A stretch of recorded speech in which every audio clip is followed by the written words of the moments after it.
Hi guys, welcome back to Tutorial Millennials channel. In today's video, I'm going to show you how to Google search with an image. So sometimes you don't know what the name of the thing you're looking for, or you don't know in the language. So it's useful. So you can just tap the camera icon, and then that's your album.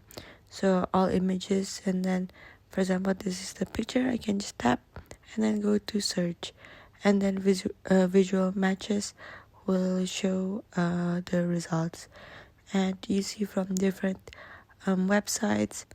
There's also the price and different stores that sell this product. So that's it for today. I hope this video is useful, and thank you for watching.